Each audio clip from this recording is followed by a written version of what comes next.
Hey everyone, how's it going? We're going to get right into it today because there's a lot I want to cover. I want to talk about my problem with the way the WoW community views optimal, or what the best is, because I feel like players are often missing a huge portion of what makes games so interesting, and also how metagames are formed. So I have a current working thesis. If you want to watch the whole video and see the proof and concept, it's on my other channel. I'll have it linked down below. But the punished game thesis is that players will punish the things that punish them in a video game, and that process creates metagame.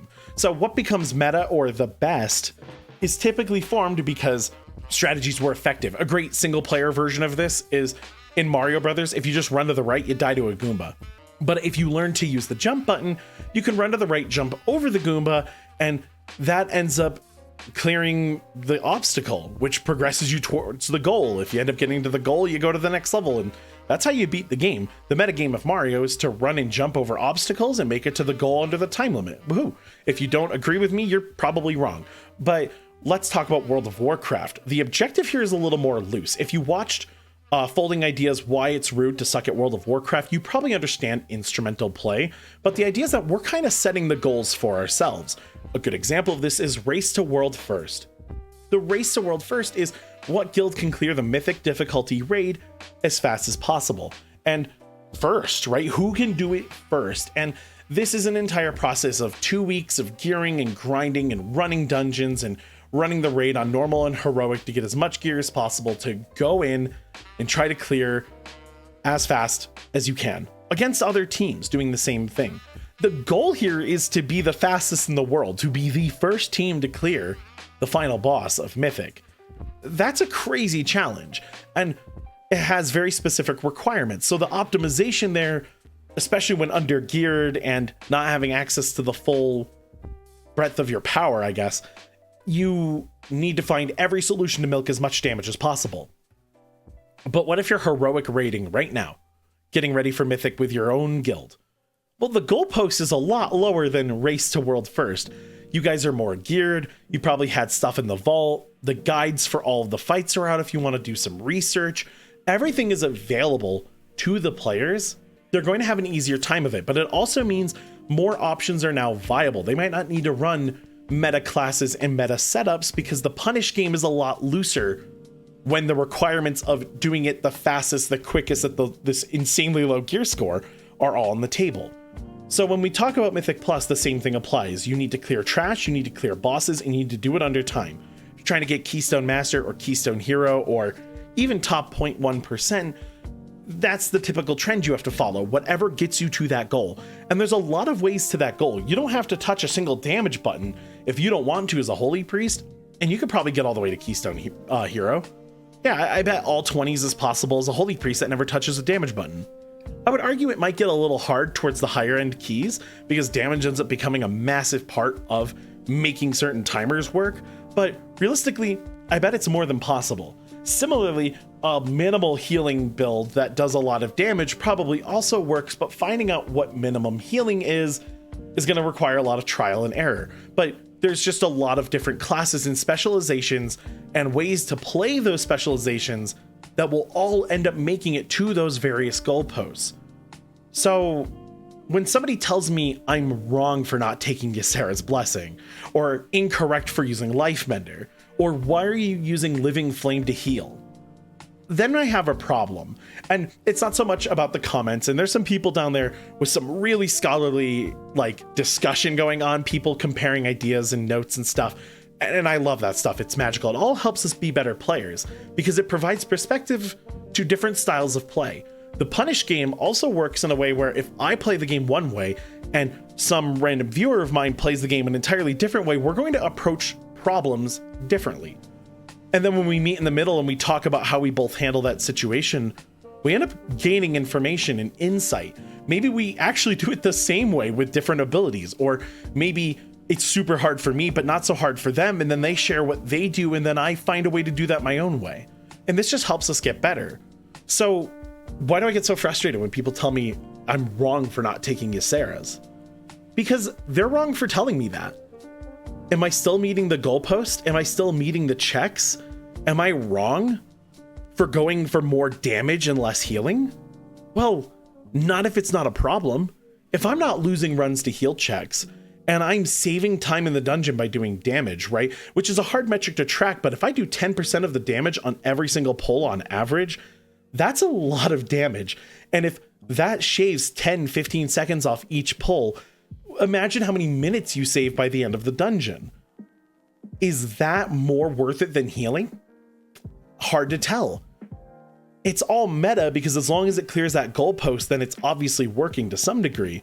But some dungeon runs, you might have a player that doesn't do enough damage, that isn't pulling their weight. Then doing damage might be a little more important so that you can help even the odds and still make the timer. What if the team is incredibly squishy and not using their defensives correctly? Well, then maybe having the extra heal from Ysera's would be better.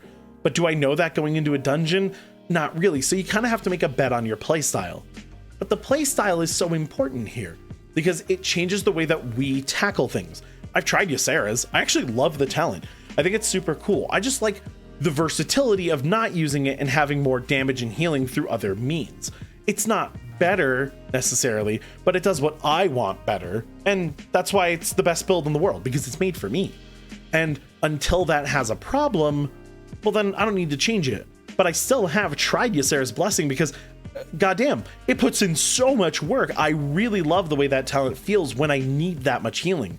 But when the key is really easy and everyone's doing their job and I'm having zero problems healing them and I don't need Ysera's and I could be doing more damage, you can bet I'm a little salty. So I tend to play something that is a little more fun for me. And there's nothing wrong with that, especially when it clears the goalpost, which is why it's so silly when players say things like never. The other example of this is Echo Reversion is one of the best preservation combos because if Golden Hour procs, you get a nice spot heal out of them, and otherwise the double reversion will just heal the person back to full. Like, it's not necessarily guaranteed you'll heal them from 0 to 100, but good lord, you can throw that on someone who just got chunked and forget about them, and it does the job. But it also costs essence and a little bit of mana. What if I wanted to spend less mana? Well, then I could use Living Flame, but it's slower and it doesn't do as much healing. Okay, but it has a 20% chance to give me an Essence Burst, which could be a free Disintegrate, which is mana and damage because I take Energy Loop, a free Echo, which is going to provide more healing for me, or a free Emerald Blossom, which if you're running a Blossom build, is also an incredibly useful amount of healing.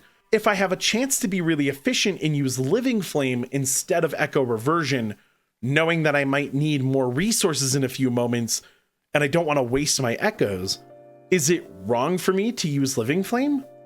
No, it's actually probably a really smart idea depending on playstyle, mana, cooldowns, and difficulty. So when you say never, you're not providing a good enough perspective, good enough amount of information that tells anyone the importance of your statement. Which is why it's interesting when people do just disagree with me in the comments and they provide the way that they play, because I learn a ton from it. And sometimes I'm just flat out wrong and I learn something new and it helps me be a better player. And that community effort of comparing ideas is what makes and solidifies metagame. An amazing example of this is Amsa, the Yoshi player in Smash Bros. Melee. Yoshi's not considered the best character in the game, sort of a little bit rough, but has some cool tools and utility, and when played well can definitely put in work, but is by no means, in the 20 years of the game being out, meta. Right? We all know who the best characters in that game are. You've probably heard Fox Only Final Destination as a meme, even if you don't play fighting games at all. You already know the kinds of characters that are good in that game, and you might even remember some of the players' names from news articles. But Amsa took his playstyle and his favorite character into an environment where he got to experience the metagame, learn what worked and didn't work, adjusted his playstyle accordingly, and is now currently one of the best players in the world playing Yoshi, which still blows commentators' minds because you watch him play and it's simply unlike anything else you've ever seen. And even if you've never really watched Melee, you could go watch two Foxes fight each other and then watch Amsa fight a Fox player and you would be blown away by how different it looks. Honestly, I think that's what's one of the most important parts about gaming: the experimentation, the openness to letting people try ideas. There might be a best scenario, and there are some video games where you need to do something by the books, and it totally happens. But one of the best parts about current World of Warcraft is that there are so many ways to do an objective. So we should be encouraging diversity in builds and in playstyles, and not discouraging it. I try to avoid saying that something is useless or worthless or never done, because that's just not always true. And there might be buffs, there might be changes that completely rework the way something plays out, and then all of a sudden we have a new meta on our hands. So take this information and roll with it. If you're new to healing, remember that work with what you got, do what's working for you, and be open to interpretation to get better. If you're a veteran, you follow top players and you think you know it all, keep that flexibility around. I've done it too in the fighting game world where I thought I knew best, and you know, maybe I did, but it's that vulnerability to be open to ideas and to theories that is what progresses any competitive game or even any scholarly topic upwards and onwards. It's that ability to do things differently that allow metagame to form and continue to be expanded upon. So have fun with it. And thank you for listening to this very ranty video. The links will be down below if you want to go watch my current working thesis. It's on that channel, is nowhere near as big as this one now, which is wild to me. Thank you all so much for watching, and I will see you all in the next one.